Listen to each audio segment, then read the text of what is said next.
Here is a small sign that does far more than it looks.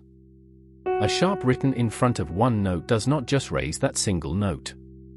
It quietly raises every note of the same letter that follows it, all the way to the end of the bar. Then, at the bar line, it simply vanishes, as if it had never been written. One little symbol, one letter, one bar. These signs are called accidentals, and they are the marks a composer drops into the music to bend a single pitch for a moment, separate from the key signature at the start of the line. Most beginners read the first sharpened note correctly and then guess at everything after it. By the end of this you will read every one of them on sight, because there is really only one rule to learn, and it is shorter than the sentence I just said. 3 signs do all of the bending, so meet them first. A sharp raises a note by one semitone, which on the keyboard is the very next key to the right, black or white. A flat lowers a note by one semitone, the next key to the left.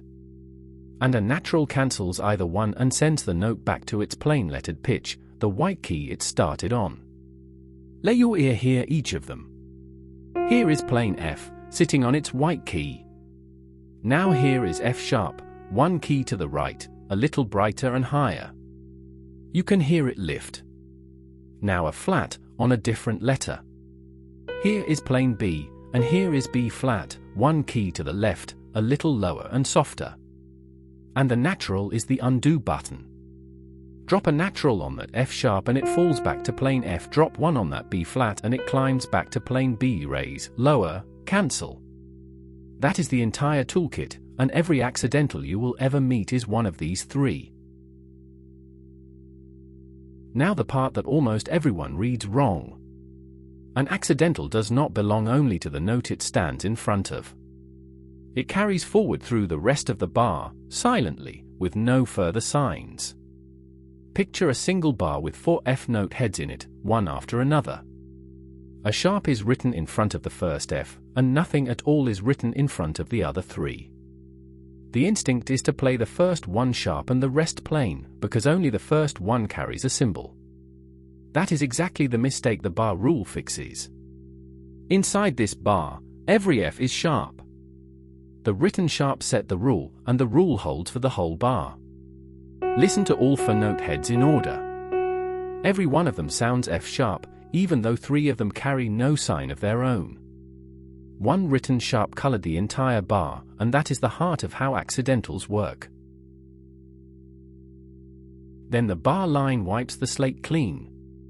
An accidental lasts only until the end of its bar, and not a single note longer. Cross into the next bar and that sharpened F goes straight back to plain F, back to whatever the key signature says it should be. Nothing has to cancel it. The bar line itself is the reset. Here is F sharp at the very end of one bar, lifted and bright.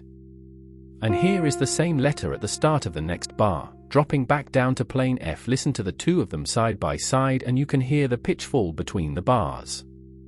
No natural was written, no extra mark was needed. The bar line did the undoing for free, automatically, every single time. That one fact, that accidentals expire at the bar line, is what makes the whole system readable instead of chaos. Sometimes you want to cancel an accidental early, before the bar has finished, and that is exactly what the natural is for. Say a sharp near the start of a bar has made every F in that bar sharp, but partway through you need one plain F. You place a natural in front of that note, and it plays plain again, right there, while the rule still applies to the F note heads around it. The natural also stands up to the key signature itself. Imagine a key that already sharpens every F by standing order, so the note F with no sign of its own is sounded as F sharp. Write a natural in front of one of those F note heads and just that note becomes plain F. Listen.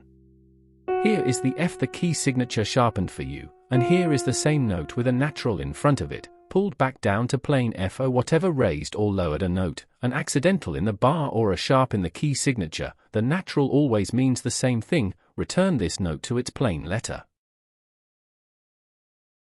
Editors often add a sign you do not strictly need, purely to be helpful. Suppose a striking accidental happened in the previous bar, something unexpected, like a lone sharp on a note that is usually plain. The bar line has already cleared it, so by the rule the matching note in the new bar is plain without anyone writing anything. But to stop you second-guessing yourself, the editor prints a natural, often in small brackets, on that note in the new bar anyway. This is called a courtesy accidental or a cautionary accidental. It changes nothing whatsoever about the sound, because the rule had already made the note plain.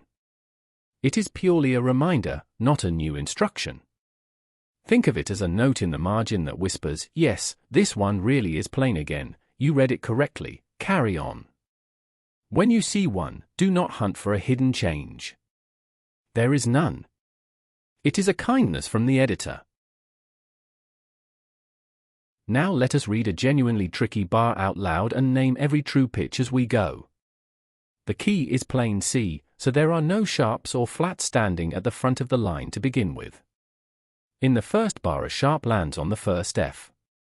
So that first F is F sharp. A little later in the very same bar another F appears with no sign at all, and by the rule it is also F sharp, carried forward from the first one. Then the bar line arrives and resets everything. In the second bar the note F turns up again, and because the sharp expired at the bar line, this one is plain F once more. Halfway through that second bar a flat appears in front of the note B, so that note is B flat, lowered by the new accidental. Listen as the whole passage plays back, note by note, F sharp, then F sharp again, then the bar line, then plain F, then B flat. Every pitch is exactly what we named, and every sign reached only as far as its own bar line. It is worth keeping the two layers cleanly apart, because they are easy to confuse. The key signature sits at the very start of every line, just after the clef, and it sets a standing rule for the whole piece. It might say, for example, every F is sharp, from here until the end, unless told otherwise. An accidental is something different. It is a local edit, written inside the music itself, that bends one letter for the rest of one single bar and no further. Put plainly, the key signature is the law of the land, in force everywhere, all the time. The accidental is a temporary exception, scribbled in for one bar, that expires the instant the bar line passes. When the two of them disagree, the accidental wins inside its own bar, overriding the key signature for that letter. And the moment the bar ends, the key signature quietly takes back over, as if the exception had never happened. So the whole rule fits into a single breath. One sign, one letter, one bar. A sharp or a flat bends every note of that letter to the end of its bar. A natural cancels back to plain. And the bar line clears the board so the key signature rules again from the next bar on. That is genuinely all of it. Read a page that way, scanning for the sign, the letter it touches, and the bar line that ends it, and a passage crowded with sharps and naturals stops being a puzzle and starts being obvious. Next we leave pitch behind entirely and look at a different family of marks, the ones that tell you not which note to play but how loudly to play it. That is dynamics, soft to loud, and it is where the music starts to breathe.